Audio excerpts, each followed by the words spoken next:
Hey guys, it is Robert here, the Lifepreneur with the Unforgettable You journey. Guys, life is so awesome right now. I am taking a bunch of different passions right now. I'm also looking at getting into another passion, which is fly fishing, which I want to actually take it to the next level and run with it, but that's another story with fly tying in there as well. Last night I had the most incredible time with one of my other passions, which I'm not going to mention, but in due time I will.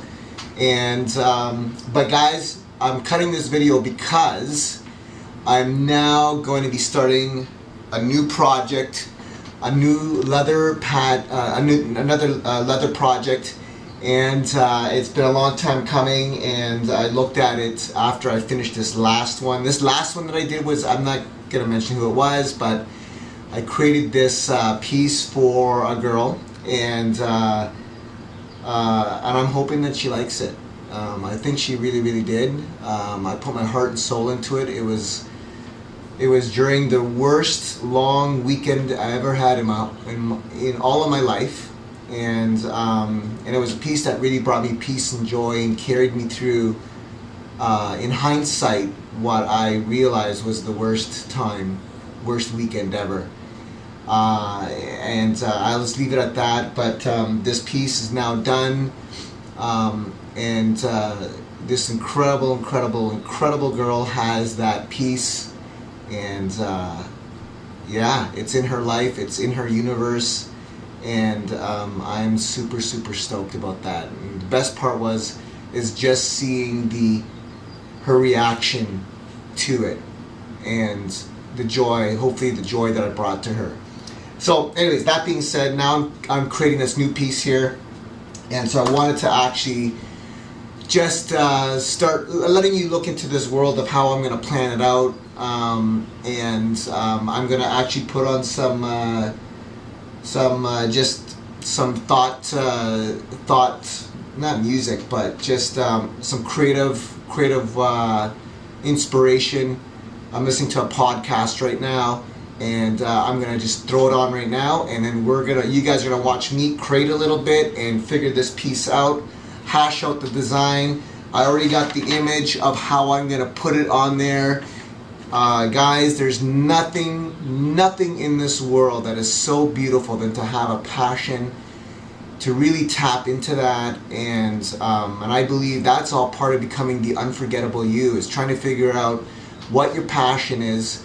And some of you that might not have a passion or don't even know where to start by curiosity. Look at things that may interest you, and taste, go in there and taste different things, and try them out. And so yeah, that's what it's about, guys. So let's get this show on the go here. I'm gonna get on this podcast that I'm listening to, and then we're gonna figure out a design that I did on this other piece that I just finished. I want to refine that design, and we'll go from there. So hang on, guys. Stay right there. I'll be right back. Did they write a paper on Mein Kampf? I guess that's just funny to me. That was Hitler's book. It's funny that you would have a position on Love Wins, but not something like that. Okay. Which is a really weird commentary, but still makes me laugh very hard. So what I discovered that fall, the book had come out in March. What I'm doing, guys, I'm trying to figure out a fold. That's what I'm doing. Is that I had lost a massive portion of my audience. And I remember one promoter said, when you used to come here, vans full of people from churches would come, and now they don't. And a friend of mine, a very wise friend, was like, yeah, you lost a big chunk of your audience.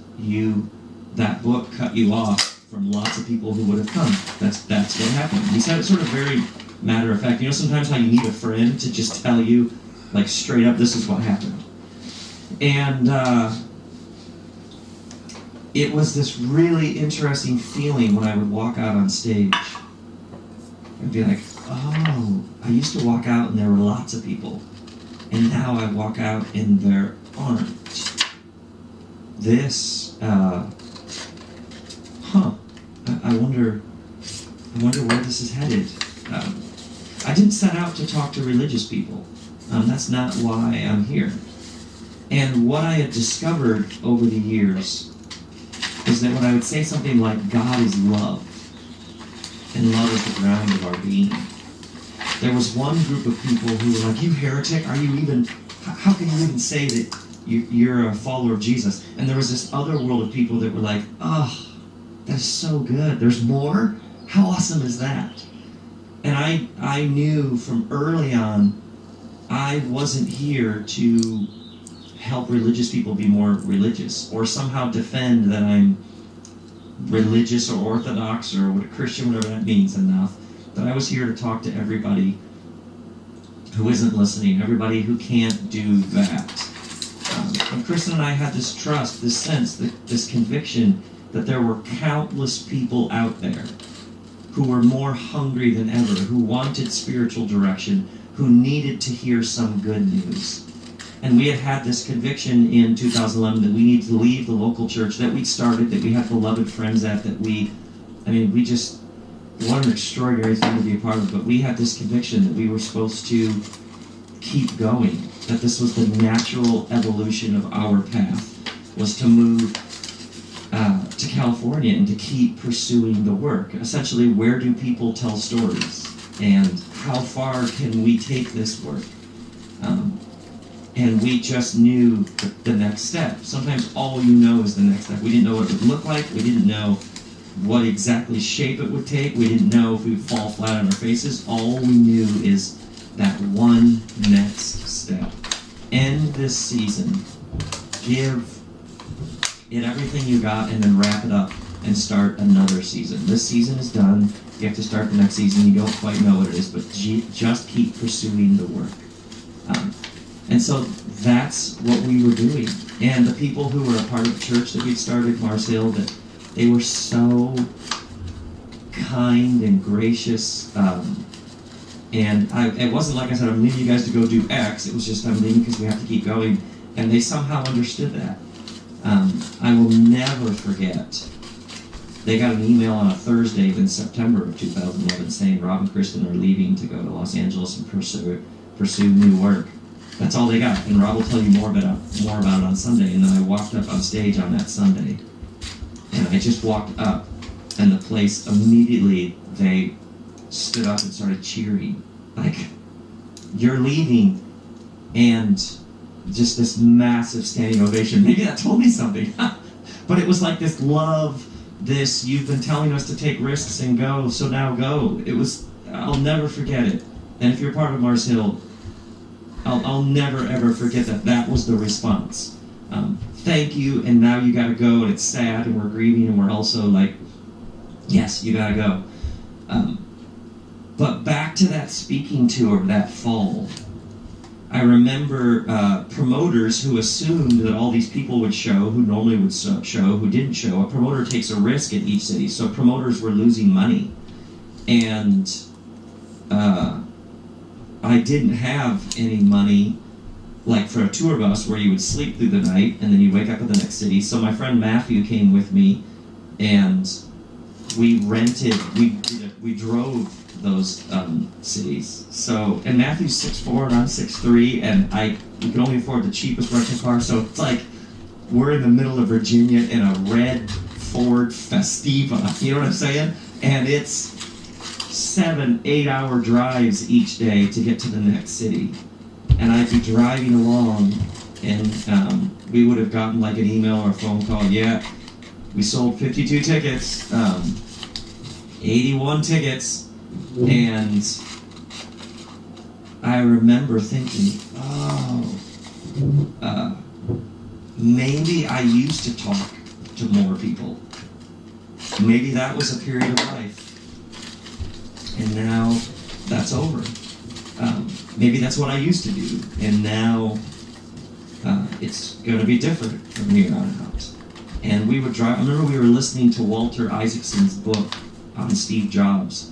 The audio version, just hour after hour. And we get lost in the middle of Rhode Island, and you're on like Google Maps trying to figure out where you are to drive. I remember just those hours in the car listening to that book, thinking your life is ending as it was, and there's a new thing starting, and you don't know what it is, and you don't know what will be on the other side, and there are no guarantees. The only guarantee you have is that tonight there'll be a really, really big room with a small group of people huddled in the front, and lots of empty seats. I remember in the end doing the spreadsheet and realizing that I had lost so much money on that tour.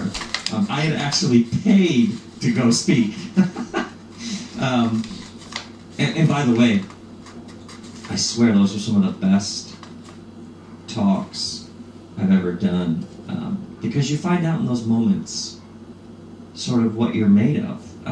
You can be bitter and scared and fearful, or you can be like, if we're going to go down, we're going to go down in flames. We're going to go down giving it everything we have. And so I just drove along hour after hour, did those events, and then went home and we started this new life. And there's no guarantee that it's all going to be up and to the right. You picture like your XY graph in business with the arrow that just keeps going up and up and up. There's no guarantee. Sometimes you doing the thing that you know is the next right thing for you takes you in the opposite direction.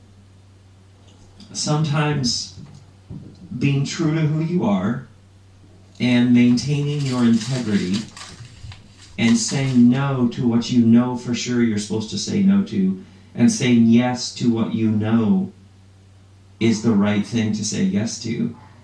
Sometimes it takes you in the opposite direction. Sometimes it's less people. Sometimes it's less what's considered achievement. Maybe it's what's less success, or whatever words. There's no guarantee that living from your heart and following your path will be up and to the right as the world around you defines up and to the right. Bigger, better, more popular, more successful, more money, whatever it is. Maybe you have this thing knocking around in your head and heart that you wonder if it's the next right step. But you keep looking at the numbers or the chart, and you're like, yeah, but that might mean that we might have to move into a smaller house. Yep. I might need to sell whatever that is and use it to pay off that, and that might mean there's no savings for it. Yep. A bunch of people might not get it. That's correct. You may open that new thing, you may start it, you may launch it, you may pursue it, and nobody may show up opening night. That's all a possibility. You don't know how it's going to go. And all you have sometimes is your conviction that if you stay doing the exact same thing, there will be some sort of death, and better to risk complete failure the other direction, which isn't failure if you're following your conviction. There's no guarantee that it's up and to the right. There's no guarantee that people are going to love it. There's no guarantee that people are even going to care. Sometimes what you have is you're driving around in a Ford Festiva with this sense that the only way is forward. And there's one step, and you just take that. And all you have is trust that in some strange way you're more alive than ever.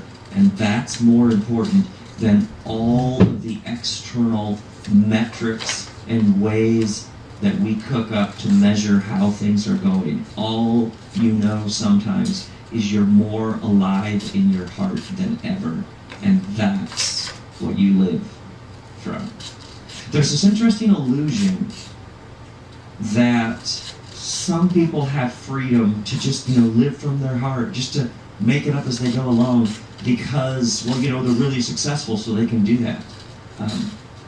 But that is an illusion. Everybody that I have been with and gotten to ask questions of and I've gotten to gain wisdom from them. They didn't sell their soul and then later get the freedom to live with integrity and passion. They started out that way. And there's this excuse, well, they can say that because they're whoever. Think about David Bowie. Well, David Bowie could be free and creative because, he's David Bowie. No. David Bowie started out that way. He was willing to risk and to make no money and to have the crowd be like, what the? Ziggy Stardust? What are you doing? Somewhere early on, he decided he'd rather be David Bowie than someone else. And that came with a cost. It always comes with a cost.